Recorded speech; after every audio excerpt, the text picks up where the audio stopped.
Okay, open pro na tayo mga kaibigan. Bakbakan ka agad to. Yun no, marami-rami rin pala ha. Okay, so meron na tayo mga pumaparap sa ating mga open pro categories. Nako, ito kagad si Ninyo Lim, Launico, Darrell Dulatre, ito rin, and Roger Erquisa. So medyo bitigit pa sa likod mga kaibigan, medyo bitigit pa. Yannick Reyes, Jerry Capua, Harabata, Luigi Ramirez, John Paul, and Leonardo Valdez. Tumitigil sila doon sa ating breakaway. So ito pa yung ating main peloton, Biernes, Lin. Kumakansya muna si Ninyo Lin dito ha. Kikiramdam yan. Ay si Rustum Lin, si Jesus Garcia, lumaro na lang para ito mga kaibigan. Mabilis sa bakbakan na ito dahil 10 laps lang tayo mga kaibigan, 10 laps. May kumakawala na tayo mga radio sa harap eh.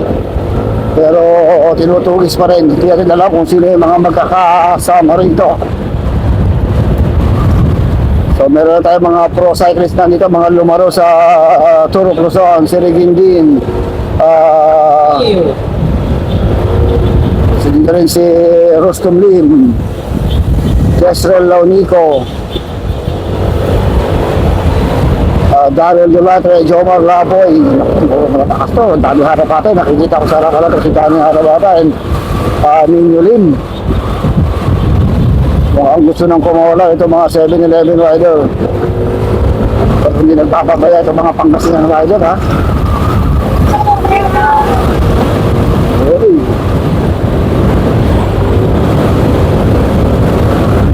So inaabot yung breakaway nila Darrell Dulatre, pero bumaba na tapos si Darrell Dulatre. Sunod tayo at si Harabata, Ninyo Lim, Ronnie Lerguisa.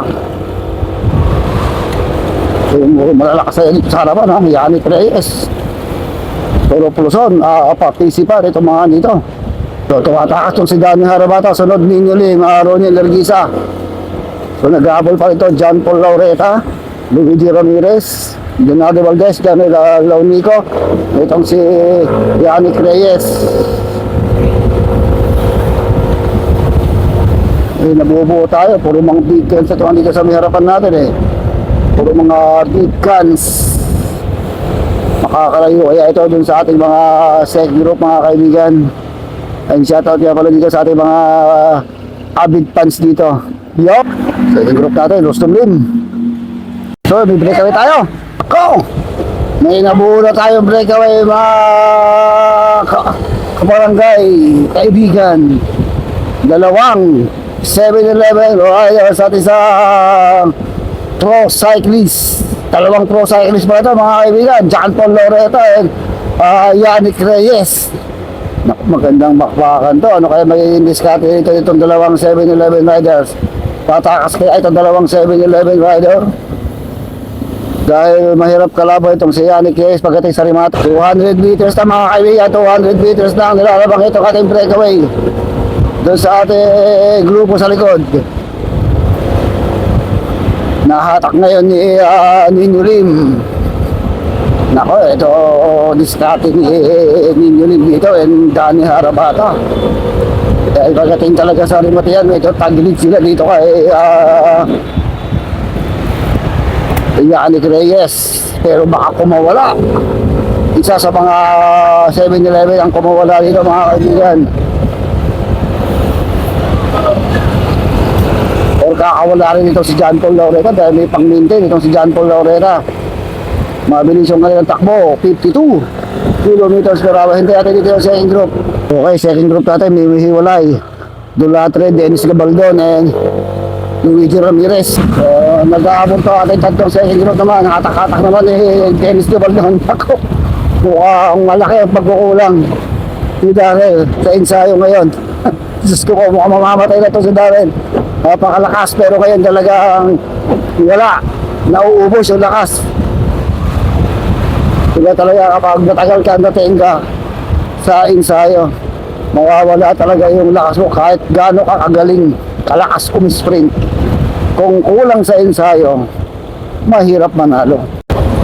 At kung makakadikit tong dalawang to doon sa ating breakaway, malakas sumatak tong si Luigi Ramirez. Tignan yung third group kung may nag-aabot sa likod. Okay, ito naman ito ang ating third group. Malapit-lapit lang, kaya pang humahabol nito. Rostom Lim, nandito pa. Ronnie Elguisa, humahabol. Team Porpo. So, kumakawala si Ronnie Elguisa sa harapan. Kumakawala mga kaibigan. Tatabi ko sa mga nagbibigay ng tubig mula sa Alaska. Alaska Ibap.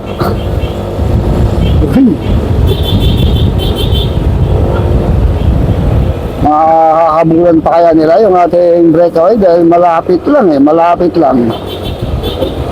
Okay, ito na ating breakaway. Tignan natin, sila pa rin ba nagpapakalasan? Mabilis talaga yung takbo nito ng ating breakaway. Patakbo ngayon ni John Paul Laureta. Ito yung dalawang 7-11 ano kaya magiging diskarte. Ito yung babantayan natin mga kaibigan kung may kakawala dito. Sinasabi ko na nga ba, pagdating sa sprint, mahihirapan itong mga 7-11 dito kay Yannick Reyes, itong nasa likod. Kaya lang malakas sa sprint to pagdating sa lalong-lalo na sa MGP. Ewan ko dito sa road bike kung malakas din yung sprint. Tatakas kaya itong si Danny Harabata, kahabol kaya itong si Yannick Reyes o John Paul Laureta. Dahil yan, malakas mag-maintain yung mga yan, sila Ningilin. Mabilis yung kayo ditong mga to 50 kilometers per hour. Ayaw nila magpadikit doon sa second group o sa main peloton. We are here at Lawak, Pangasinan, dito sa kanilang Tupig Festival. Yun yun, shoutout kay Boss Christian. Sir, cycling pa natin, kumbaga sila yung mga libreng nagbibigay ng mga pamatid uhaw sa mga siklista dahil alam nila, naman nila yung hirap ng maging isang siklista dahil sila lahi sila ng mga siklista, mga itrata. Pag nagbabakasyon sila dito sa Pilipinas, yan ang kanilang mga layo, tawag dito, mithiin, ang magbigay man lang ng bahagyang tubig, inumin sa ating mga siklista nang libre Kaya kung ilang laps sila, mukhang malapit bumibilis na yung takbuhan 53.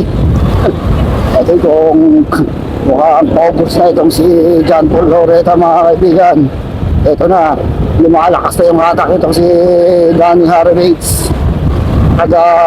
Sinasagad na itong si Harabata. Tinatadya kung kaya bang sumabay sa pacing itong dalawang rad kasi sa likod.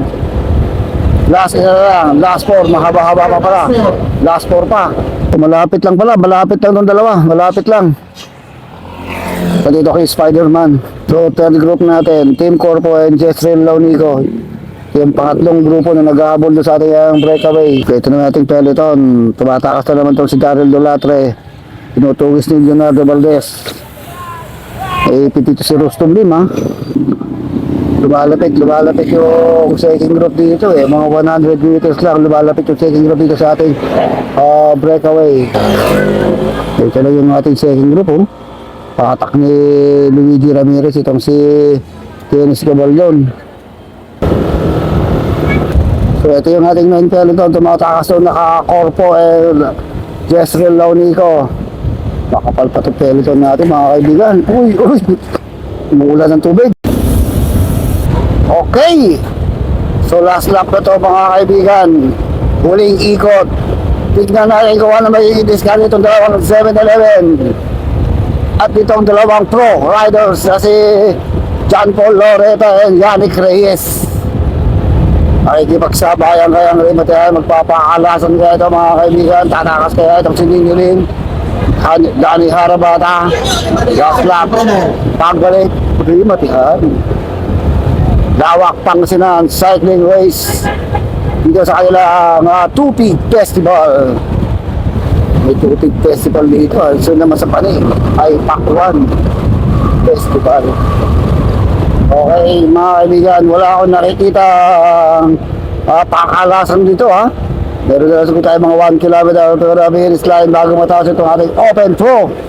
Alright, bye. Gigasan pa rin tayo sa Lawak Pangasinan. Bago tayo mag-grip tayo, bago tayo magbakbakan, shoutout muna natin ang local government unit ng Lawak Pangasinan at ang Lawak Bike Stop sa pag-organize nila dito sa cycling race dito mga kaibigan. Shoutout pala natin si Christian Miranda, Simon Briones at sa lahat ng mga nagbibigay dito ng tubig mga kaibigan. Walis na yata sila lumipat ng pwesto. Shoutout natin si Manang Cathy Etrata, Emil Pablo, si Idol Gerald Sabado, si Boss Aye, ayan. Shoutout natin si Dr. Mura, yata yun ng Bularit Pangasinan, Bularit, pero Tarlac. And si Burog Lusano, yun. And siyempre shoutout sa lahat ng ating mga sponsors. At sa aking tita na tinulugan namin doon sa Tagaytay City. Ito na mga kaibigan, isang likuan na lang to. Ay matihan na. Kaya last 400 meters to the finish line. Kaya na mga kaibigan, pumaalsa na itong si Danny Harabata. Umitiglas na itong si Danny Harabata mga kaibigan. Makakapon pa kaya itong si Yannick Reyes. Pipigit pa rin si Yannick Reyes. 200 meters to the finish line. Sakit na kasi Danny Harabata, Yannick Reyes. Humahabot na siya. Nakata si Yannick Reyes mga kaibigan. Nakata na rin si Digilim. Ito ba, humahabot pa rin si Digilim. Yannick Reyes, makakasakot siya rin si Digilim. Yannick Reyes pa rin. Danny Harabata. Yun! Pagkatapos ang ating Open Pro road bike.